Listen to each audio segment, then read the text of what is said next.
வணக்கம். இந்த ஒரு வீடியோவில் ஆதாரத்தோடு தான் பார்க்க போகிறோம். தமிழகத்தில் 18 புதிய நீதிமன்றங்கள் வருகின்ற 6 மாதங்களுக்குள் திறப்பதற்கான திட்டம். அதில் இன்றைக்கி தேதியில் இந்த வீடியோ பப்ளிஷ் ஆகிற டைமிங்கில் கூட பார்த்தீங்கன்னா 3 நீதிமன்றங்கள் திறந்துக்கிட்டு இருக்காங்க புதுசாக. அதுக்கான ஃபங்க்ஷன் அப்படின்றது இன்றைக்கி நடத்திட்டு இருக்காங்க. அது என்ன அப்படின்றத ஃபுல் வீடியோவாக இந்த வீடியோவில் பார்க்க போகிறோம். இதனால் என்ன பலன் பார்த்தீங்கன்னா, தமிழகத்தில் புதியதாக உருவாகி கொண்டிருக்கின்ற இந்த 18 புதிய நீதிமன்றங்கள், இதன் மூலமாக காலி இடங்கள் புதியதாக உருவாக்கப்படுகின்றன. இந்த காலி இடங்களும் கிடுகிடு உயர்வு. இன்னைக்கு தேதியில் பார்த்தீங்கன்னா மார்ச் 17ஆம் தேதி காலையில் 9:45 மணி. இந்த வீடியோ நான் பப்ளிஷ் பண்ணுற டயத்தில் திருநெல்வேலி மாவட்டத்தில் புதிய 3 புது நீதிமன்றங்கள் திறக்கப்படுகின்றன. அதுக்கான ஒரு இன்னாகுரேஷன் ஃபங்க்ஷன் வைக்கிறாங்க. அந்த இன்விடேஷன் சொல்லுவாங்க பார்த்தீங்களா, அதுக்கான ப்ரூஃப் அந்த ஸ்க்ரீன்ஷாட்டை தான் உங்களுக்கு காமிக்கிறேன். திருநெல்வேலி மாவட்டத்தில் எந்தெந்த இடங்கள் பார்த்தீங்கன்னா, சேரன்மாதேவியில், அப்புறமேட்டுக்கு ராதாபுரம் தாலுகாவில் இருக்கக்கூடிய வள்ளியூர் அப்படின்ற கிராமத்தில், அப்புறம் திசையன் விலை அப்படின்ற தாலுகாவில், இந்த 3 இடங்கள்லையும் பார்த்தீங்கன்னா திருநெல்வேலி மாவட்டத்தில் நீதிமன்றங்கள் திறக்கப்படுகின்றன. இது அனைத்துமே புதிய 3 நீதிமன்றங்கள். புதிய நீதிமன்றம் திறப்பிற்கான அந்த இன்விடேஷன் அழைப்புதல் இருக்குது பார்த்தீங்களா, அதை அப்படியே கிராப் பண்ணி அப்படியே வித் ப்ரூஃபோடு தான் இந்த வீடியோவில் உங்ககிட்ட பேசிகிட்டு இருக்கேன். அது மட்டும் இல்லை, புதுக்கோட்டை மாவட்டத்தில் இன்னும் ஒரு சில வாரங்களில் 2 புதிய நீதிமன்றங்கள் திறக்கப்பட இருக்கிறது. ஆக்சுவலாக புதுக்கோட்டை டிஸ்ட்ரிக்டில் 4 புதிய நீதிமன்றங்கள் திறக்கணும். பட் இப்போ 2 நீதிமன்றங்கள் திறக்கிறதுக்கு தான் அப்ரூவல் அப்படின்றது கவர்மெண்ட் சைட்லேருந்து கிடச்சிருக்கு.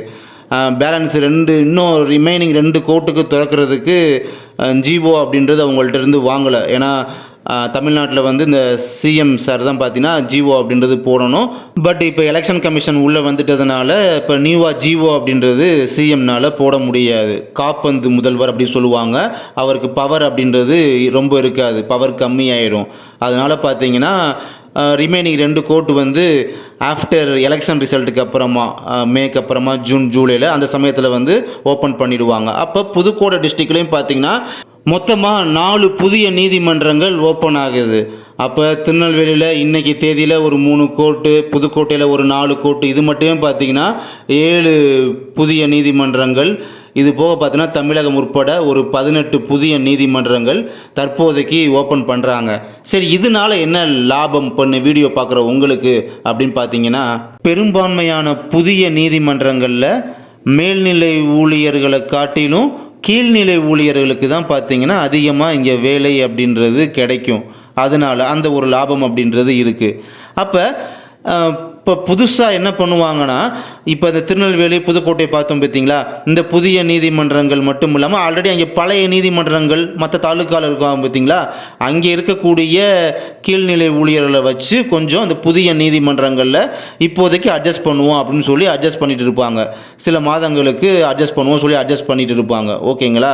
அப்போ அடுத்த கால்ஃபார் வரும் பார்த்தீங்களா, அடுத்த நியூ நோட்டிஃபிகேஷன் வரும்போது இந்த புதிய நீதிமன்றங்களில் இந்த கீழ்நிலை ஊழியர்கள் வந்து அட்ஜஸ்ட் பண்ணி தான் ப்ராசஸ் பண்ணிட்டு இருக்கோம்.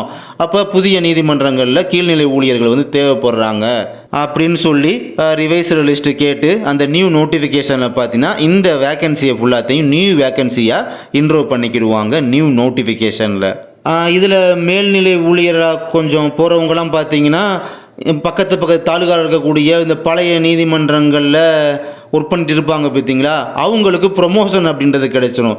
அதாவது இந்த 2022-23 பேஜில் நான் போனாங்க பார்த்தீங்களா, அந்த examiner, reader, junior bailiff, senior bailiff, process server, process writer, xerox operator, லிஃப்டாப், அந்த மாதிரி போஸ்டிங்கில் 10th குவாலிஃபிகேஷனில் அங்கே ஒர்க் பண்ணிட்டு இருக்கவங்களுக்கு பார்த்தீங்கன்னா தமிழ்நாட்டை பொறுத்தளவு ஒரு சில டிஸ்ட்ரிக்டில் மட்டும்தான் ப்ரொமோஷனாக இதுவரை போயிருக்காங்க அப்படின்னு கேள்விப்பட்டேன்.